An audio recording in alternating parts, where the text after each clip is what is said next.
பிஸ்மில்லாஹ் ரஹ்மான் ரஹீம். கண்ணிமிக்க சகோதர சகோதரிகளே, அல்லாஹ்வின் நல்லடியார்களே, அஸ்ஸலாமு அலைக்கும் வரஹ்மத்துல்லாஹி வபரகாத்துஹு. அல்ஹம்துலில்லா. அல்லாஹும்ம ஸல்லி அலா முஹம்மதின் வஅலா ஆலி முஹம்மதின் வபாரிக் வஸல்லிம். இன்னைக்கு நம்ம பாத்தீங்கன்னா தஹஜ்ஜத் தொழுகணும்னு ஆசை இருக்கு, ஆனா தஹஜ்ஜத் தொழுக முடியல அப்படிங்கிறவங்களுக்கான ஒரு சொல்யூஷன் தான் நம்ம இதுல சொல்ல போறோம். எளிமையான ஒரு அமல் தான். இந்த அமலை செய்யுங்க, தஹஜ்ஜத் தொழுத நன்மை உங்களுக்கு கிடைக்கும். ஏன்னா தஹஜ்ஜத் அப்படிங்கிறது பாத்தீங்கன்னா நடு இரவு நேரத்துல தொழுகக்கூடிய தொழுகை.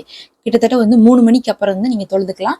ஒருவேளை பாங்கு ஃபஜ்ருடைய பாங்கு 5 மணின்னு வச்சுக்கோங்க, நீங்க ஒரு 4:30 மணி வரையும் இல்ல ஒரு 4:35 4:40 வரையும் கூட தாராளமா என்ன பண்ணலாம், பாங்குக்கு ஒரு 10 நிமிஷத்துக்கு முன்னாடி வரையும் தொழுதுக்கலாம்.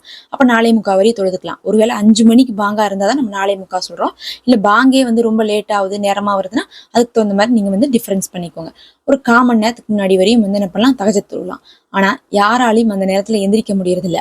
லொஹரு, அஸ்ரு, மக்ரிப், இசான்னு கரெக்டா தொழுறவங்க கூட ஃபஜ்ர கலா செஞ்சுட்டு இருக்காங்க. அப்படி இருக்கும்போது இங்கிருந்து இவங்க தஹஜ்ஜத் எந்திரிக்க முடியும், இன்னும் கஷ்டமா தான் இருக்கும். ஆனா நமக்கு நிறைய தேவைகள் இருக்கு. அந்த நேரம் நடுநிசி அல்லாஹ்விடத்துல பதில் கிடைக்கக்கூடிய நடு இரவு நேரமா இருக்கு. இதெல்லாம் கருத்தில் கொண்டு நாம என்ன பண்ணலாம், அதற்கான ஒரு வழியை சொல்லலாம். இதை அல்லாஹ்வே நமக்கு காமிச்சு கொடுத்திருக்கான். ஹதீஸ்கள்ல பார்க்க முடியுது. முதல் விஷயம், நபி ஸல்லல்லாஹு அலைஹி வஸல்லம் அவர்கள் சொல்றாங்க, இசா தொழுகையை ஆண்களா இருந்தா ஜமாத்தோட தொழணும், பெண்களா இருந்தா நல்ல முறையில வீட்டுல தொழுதுட்டு படுத்து தூங்குறாங்களோ அவங்களுக்கு இரவுல பாதி நேரம் தொழுத நன்மை கிடைக்குதுன்னு சொல்றாங்க. பாதி இரவு தூங்கிட்டு இருந்தாலும் உங்களுக்கு தொழுத நன்மை கிடைக்குது. சுபஹானல்லாஹ். நினைச்சு பாருங்க, எத்தனை பேர் இசாவை கூட விட்டுறாங்க. லேட் ஆயிருச்சு, மணி 11 ஆயிருச்சு, அப்புறமா தொழுலான் மறந்துட்டேன் அப்படின்னு சொல்லிட்டு போய் தூங்கிடுவாங்க. ஒருவேளை நீங்க தூங்க போகும்போது தலகாணியில தலையை வச்சதுக்கு பிறகு கூட உங்களுக்கு இசா தொழுகையின் ஞாபகம் வந்தா உங்களுக்கு தெரிய வேண்டியது, அது இசா தொழுகை மட்டும் கிடையாது, இரவுடைய பாதி நேர தொழுத நன்மையை கொடுக்கக்கூடிய ஒரு தொழுகைன்ட்டு. உடனே என்ன பண்ணுங்க, போய் நீங்க முழிச்சிருக்கும் போதே உதவு செஞ்சு தொழுதுட்டு படுத்துருங்க. அதே சமயத்துல பாத்தீங்கன்னா நயவஞ்சகர்கள் தான் இசாவுடைய தொழுகையும் ஃபஜ்ருடைய தொழுகையும் விடுவாங்கன்னு சொல்லிட்டு அறிவிப்புல இருக்கு. அல்லாஹ் நயவஞ்சகர்களுக்கான அடையாளமாக இசா ஃபஜ்ர் தொழுகையை விடுபவர்களை சொல்லியிருக்கானா, அதை நம்ம விடவே கூடாது, தெரிஞ்சுக்கோங்க. இல்லாட்டினா நீங்க நயவஞ்சகர்கள்னு அர்த்தம். நயவஞ்சகர்னா யாருன்னா, அல்லாஹ்வை வணங்குறோம்னு சொல்லுவாங்க, ரசூலை பின்பற்றோம்னு சொல்லுவாங்க, ஆனா செய்ய மாட்டாங்க. அல்லாஹ் சொல்றான் குர்ஆன்லயே, இன்னும் நபி அவர்களுக்கு சொல்லி கொடுக்குறான். அப்ப யூதர்கள் அப்படிதான் இருந்தாங்க, மக்கத்து காஃபிர்கள் அப்படி இருந்தாங்க.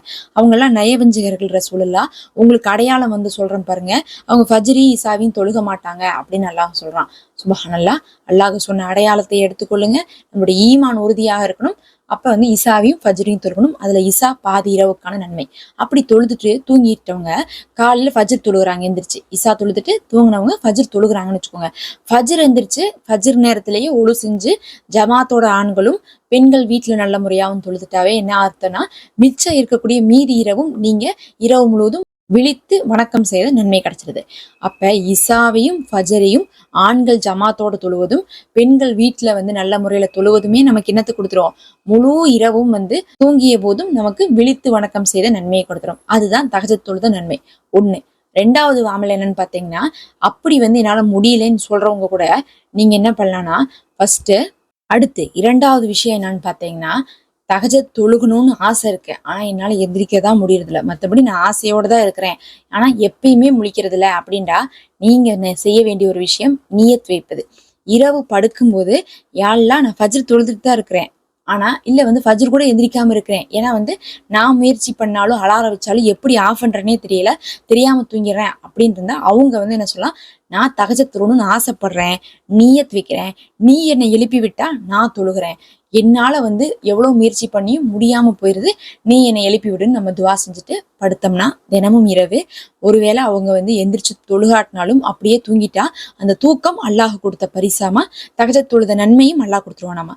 அப்ப உங்களுடைய எண்ணம் எப்படி இருக்கணும், நியத்து உறுதியாக நீங்க ஒரு விஷயத்தை செய்யணும்னு ஆசைப்பட்டுட்டு அந்த விஷயத்தை செய்ய முடியாம போனாலும் அல்லாஹ் நன்மையை கொடுத்துருவான். இதை நபி அவர்களே சஹாபாக்களுக்கு சொல்லியிருக்காங்க. அதுல பாத்தீங்கன்னா ஒரு சில சஹாபாக்கள்லாம் வளமையாவே தொழுவாங்க. வளமையா தொழுகிறவங்க கூட பாத்தீங்கன்னா வாரத்துல ஒரு நாள் மறந்துடுவாங்க, அப்படி தூங்கிடுவாங்க, இல்ல மாசத்துல ஒரு தஹஜ்ஜத்தை விட்டுருவாங்க, இந்த மாதிரி வரும் இல்ல. அப்ப ரொம்ப பர்டிகுலரா நான் செஞ்சுட்டு தான் இருக்கிறேன், ஆனா என்னால் டெய்லி செய்ய முடியல, ஏன்னா டெய்லி எந்திரிக்கிறது இல்ல, ஏன்னு தெரியல, அப்படியே தூங்கிடுறேன், மற்றபடி நான் செஞ்சுட்டு தான் இருக்கேன் அப்படிங்கிறவங்க கண்டிப்பா டெய்லி நைட் படுக்கும்போது நியத்து வச்சுக்கிட்டே படுங்கம்மா. யா அல்லாஹ் என்னை தஹஜ்ஜத்துக்கு எழுப்பிவிடு, நான் தொழுகணும்னு சொல்லிட்டு படுத்தீங்கன்னா அல்லாஹ் எழுப்பிடுவானமா. எழுப்பிடாட்டினா அவன் நன்மையும் கொடுத்து அந்த தூக்கத்தையும் பரிசா கொடுக்குறான். அதனால நீங்க முயற்சி பண்ணும். ஆனா அந்த சமயத்துல அல்லாஹ் எழுப்பிடுறப்ப நீங்க சரி நம்ம அப்புறமா டயர்டா இருக்குது, அப்படியே நம்ம வந்து சோம்பலா இருக்கு, குளிரா இருக்குன்னு நம்ம தூங்கக்கூடாது. நம்ம முழிப்பு வரமாட்டேங்குது, நமக்கு தெரியவே மாட்டேங்குது, நம்மளுடைய உணர்வுக்குள்ளேயே நமக்கு தெரிய மாட்டேங்குது. நம்ம அம்மா சொல்லுவாங்க, நான் எழுப்பி விட்டேன், நீ திரும்பி படுத்துட்டேம்பாங்க. நமக்கு தெரியாது நம்ம திரும்பி தான் படுத்திருக்கோன்ட்டு. சில டைம் வந்து நம்ம தெரிஞ்சே திரும்பி படுப்போம். சரி இப்போ நம்ம 7 மணிக்கு தொழுதுக்கலான்ட்டு. அது கணக்கு இல்ல.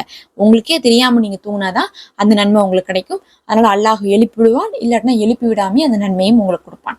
இப்படி நீங்க நியத் வைப்பதும் உங்களுக்கு தொழுத நன்மையை கொடுக்கும். இந்த 2 விஷயத்தை நீங்க கடைபிடித்து வாங்க. நிச்சயமாக இரவு வணக்கம் செய்த நன்மையை நீங்க பெற்றுக்கொள்வீங்க. அந்த நேரம் அல்லாஹ் நமக்கு மன்னிப்பு கொடுக்கக்கூடிய நேரம், துவாக்கள் கபுலாக்கக்கூடிய நேரம். அதை வந்து அமல் செய்த நன்மை பெறுபவர்கள் நம்ம தேவைகளையும் வந்து என்ன பண்ணுவோம், அல்லாஹ்விடத்துல இருந்து பெற்றுக்கொள்வோம். அல்லாஹ்வே போதுமானவன். மறக்காம சப்ஸ்கிரைப் பண்ணிக்கோங்க, லைக் பண்ணிக்கோங்க. அடுத்த ஒரு வீடியோல பார்க்கலாம். சேனல்ல மெம்பர்ஷிப் இருக்கு, விரும்புறவங்க ஹதியாவா ஜாயின் பண்ணிக்கோங்க.